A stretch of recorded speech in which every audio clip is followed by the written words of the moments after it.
अर्नब गोस्वामी की ही तरह एक और इंडियन जर्नलिस्ट हैं जो कि अपने प्रो बीजेपी और आरएसएस ख्यालात की वजह से बहुत बदनाम है, और वो हजरत हैं जनाब सुधीर चौधरी साहब। इन्होंने कुछ दिन कबल नेपाल के पीएम केपी ओली शर्मा साहब का एक इंटरव्यू किया, जिसमें बाज़ सवालात इनकी जानिब से ऐसे किए गए जिन्हें केपी ओली साहब ने भी पसंद नहीं किया। इनमें से एक सवाल यह था कि भारत में बहुत से लोग ऐसे हैं जो कि ये चाहते हैं कि दोबारा से अखंड भारत होना चाहिए। आपका क्या ख्याल है इसके बारे में? यानी वो केपी ओली से पूछ रहे हैं कि आपका क्या ख्याल है कि अखंड भारत होना चाहिए या नहीं होना चाहिए।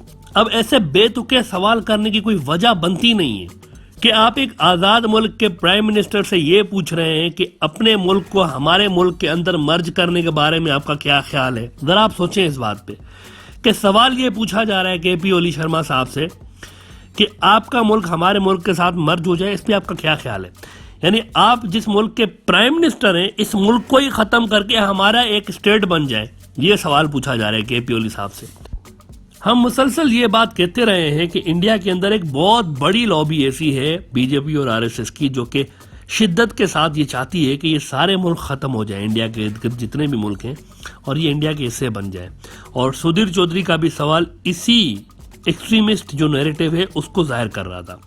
बहरहाल नेपाल के प्राइम मिनिस्टर ने इसका ऐसा जवाब दिया जिससे उनकी हिस्ट्री पे जो डीप स्टडी थी वो नजर आ रही है, और साफ नजर आ रहा है कि केपी ओली साहब जो है he is one of the finest intellectuals of Nepal. बिल्कुल नजर आया कि उनकी बड़ी डीप रिसर्च हुई है इस बात पे। इन्होंने जवाब दिया सुधीर चौधरी साहब को कि अखंड भारत नाम की कोई चीज कभी भी हिस्ट्री में रही ही नहीं है।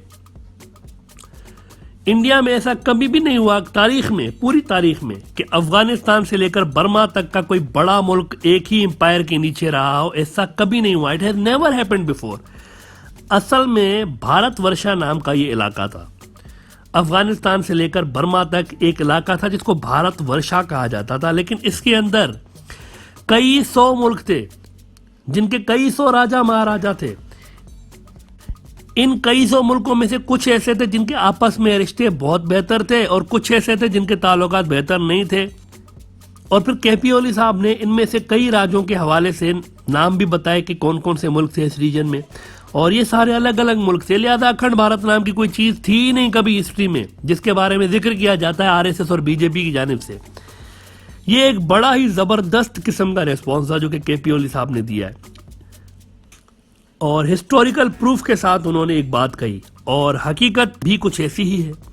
अखंड भारत सवाई बीजेपी और आरएसएस के लिटरेचर्स की आपको और कहीं नहीं मिलेगा तारीख की किताबों में। और आरएसएस और बीजेपी के ये जो हिस्टोरियंस हैं जो कि अखंड भारत की बात करते रहते हैं, ये खुद ही ऐसी थ्योरीज पब्लिश करते हैं, खुद ही इनको छापते हैं, खुद ही पढ़ते हैं, खुद ही इन पे बिलीव भी कर लेते हैं। और कोई भी न्यूट्रल जो हिस्टोरियन है, खासतौर पर मगरबी जो हिस्टोरियंस हैं या फिर मिडल ईस्ट के जो हिस्टोरियंस हैं, वो इन बातों को रद्द करते हैं। इवन चीन जो कि इंडिया का पड़ोसी रहा है, उसके हिस्टोरियंस भी इन बातों को रद्द करते हैं कि कभी इतना कोई बड़ा मुल्क मौजूद था इंडिया के अंदर। बीजेपी और आरएसएस के हजरात ये भी मानते हैं कि कृष्ण साहब जो थे, जो कि हिंदू मत के देवता हैं, इनके दौर में एक बहुत बड़ा मुल्क हुआ करता था, यानी आज से कोई हजारों साल कबल। और इसी कृष्णा जी के हवाले से जैनिज्म का यह मानना है कि 80,000 साल से पहले कृष्णा साहब मौजूद थे।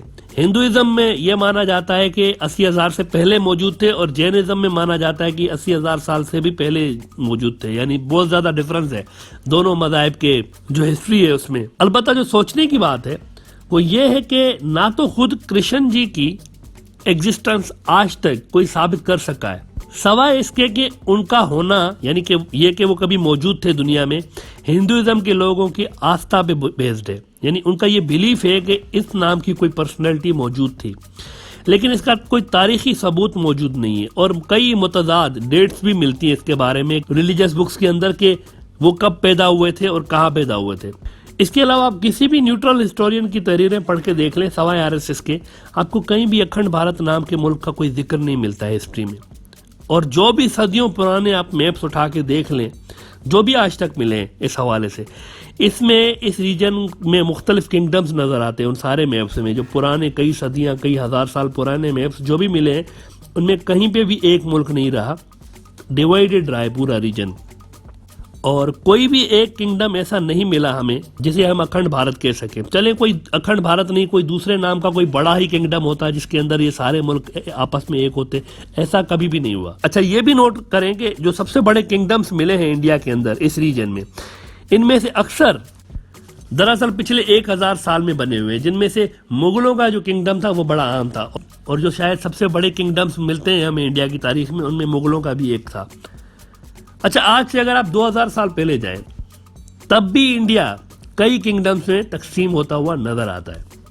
तारीख में ये टर्म सबसे पहले जिस बंदे ने पेश की थी अखंड भारत की, वो थे महात्मा गांधी साहब, जो कि 19वीं सदी में मंजर आम पे आए थे।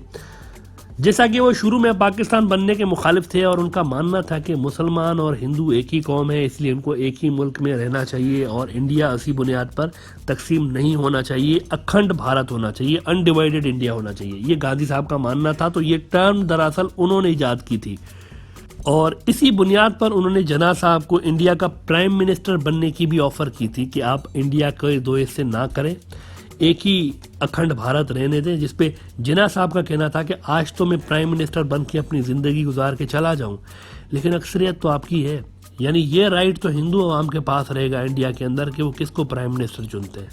और ऐसे में हमारे यानी मुसलमानों की आने वाली जनरेशन्स का क्या होगा? अगर मैं प्राइम मिनिस्टर बन के बैठ जाऊं तो मेरे बाद जो प्राइम मिनिस्टर्स आएंगे वो तो आपके होंगे, और एन मुमकिन है कि आपके ही बाद यानी गांधी साहब के बाद कोई एक्सट्रीमिस्ट गवर्नमेंट आके बैठ जाए इंडिया के ऊपर, और फिर मुसलमानों का क्या होगा वहां पर। ये जिन्ना साहब की आइडियोलॉजी थी, ये उनके ख्यालात थे। लिहाजा जिन्ना साहब जो थे ये इंडिया के अंदर से मुसलमानों का एक अलग मुल्क बनाने के हामी थे, और गांधी साहब फरमाते थे कि भारत की अखंडता कायम रहनी चाहिए। यहां से ये टर्म इस्तेमाल होना शुरू हुआ कि अखंड भारत होना चाहिए, यानी अनडिवाइडेड इंडिया, जिसको 1947 के बाद आरएसएस ने अपनी पॉलिसी में मुस्तकिल तौर पर शामिल कर लिया कि हम अखंड भारत बनाएंगे, यानी वो इंडिया जिसका तारीख में कोई वजूद नहीं है उसको दोबारा बनाने की बात आरएसएस करती रही है, कि जो चीज पहले से वजूद रखती ही नहीं थी उसको दोबारा बनाएंगे। यहां से दरअसल अखंड भारत की तारीख हमें मिलती है, जो कि ज्यादा पुरानी है ही नहीं।